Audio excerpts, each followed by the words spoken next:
ആം, മറ്റൊരു കവിതയാണ് ആ, ഗസയുടെ ഗദ്ഗതം എന്ന പേരിൽ ഞാൻ എഴുതിയിരുന്നു. അത് നമ്മുടെ ഇസ്രയേൽ പാലസ്തീൻ കോൺഫ്ലിക്റ്റിൻ്റെ കുറേ നാളിന് മുമ്പ്, എന്ന് വെച്ചാൽ ഒരു ഒരു 6 മാസത്തിന് മുമ്പാണെന്ന് തോന്നുന്നു ഞാനിത് എഴുതിയത്. അന്ന് തന്നെ ഏതാണ്ട് 25,000-ഓളം ആൾക്കാർ മരിച്ചതായിട്ട് പത്രങ്ങളിൽ റിപ്പോർട്ട് വന്നതിന് ആ സമയത്ത് ഞാൻ എഴുതിയ കവിതയാണ്.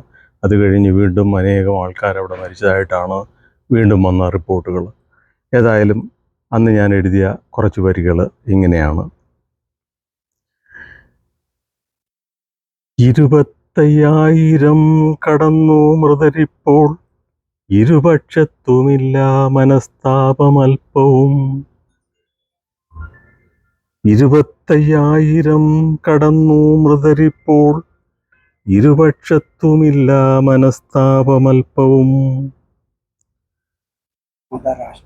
മതരാഷ്ട്രങ്ങളെന്നും അശാന്തി വിളനിലം, ഹിതകരമല്ലൊരു നയവും വ്യവസ്ഥയും. മതരാഷ്ട്രങ്ങളെന്നും അശാന്തി വിളനിലം, ഹിതകരമല്ലൊരു നയവും വ്യവസ്ഥയും. തമസിൻ ശക്തിയാം കിരാതയുദ്ധങ്ങളിൽ അമരത്തായുണ്ടാകും ആയുധവ്യാപാരികൾ. തമസിൻ ശക്തിയാം കിരാതയുദ്ധങ്ങളിൽ അമരത്തായുണ്ടാകും ആയുധവ്യാപാരികൾ. സ്വസ്ഥാനമുറപ്പിക്കാൻ യുദ്ധവും തന്ത്രങ്ങളും അസ്ഥാനത്താക്കുന്നോരോ അതിജീവനത്തെയും. സ്വസ്ഥാനമുറപ്പിക്കാൻ യുദ്ധവും തന്ത്രങ്ങളും അസ്ഥാനത്താക്കുന്നോരോ അതിജീവനത്തെയും. പിറന്ന നാട്ടിലവർ അഭയാർത്ഥികളായി നിറഞ്ഞു കവിയുന്നു ശവക്കോട്ടകളെല്ലാം. പിറന്ന നാട്ടിലവർ അഭയാർത്ഥികളായി നിറഞ്ഞു കവിയുന്നു ശവക്കോട്ടകളെല്ലാം. അബ്രാമിൻ കൊച്ചുമക്കൾ നിഗ്രഹം തുടരുന്നു, ഗബ്രിയേലിൻ വാഗ്ദാനമോ പൊള്ളയായി ശേഷിക്കുന്നു. അബ്രാമിൻ കൊച്ചുമക്കൾ നിഗ്രഹം തുടരുന്നു, ഗബ്രിയേലിൻ വാഗ്ദാനമോ പൊള്ളയായി ശേഷിക്കുന്നു.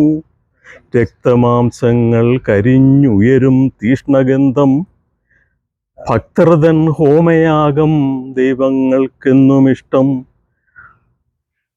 രക്തമാംസങ്ങൾ കരിഞ്ഞുയരും തീഷ്ണഗന്ധം, ഭക്തർതൻ ഹോമയാഗം ദൈവങ്ങൾക്കെന്നുമിഷ്ടം. ഗസതൻ ഗദ്ഗതത്തിൻ മാറ്റൊലി കേട്ടിട്ടും നാം അസലായുറങ്ങുന്നു വേദമന്ത്രങ്ങൾ ചൊല്ലി. ഗസതൻ ഗദ്ഗതത്തിൻ മാറ്റൊലി കേട്ടിട്ടും നാം അസലായുറങ്ങുന്നു വേദമന്ത്രങ്ങൾ ചൊല്ലി.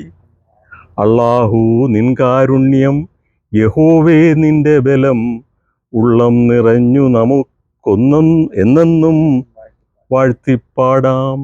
അല്ലാഹു നിൻ കാരുണ്യം, യഹോവേ നിന്റെ ബലം, ഉള്ളം നിറഞ്ഞെന്നെന്നും വാഴ്ത്തിപ്പാടാം നമുക്കെന്നും.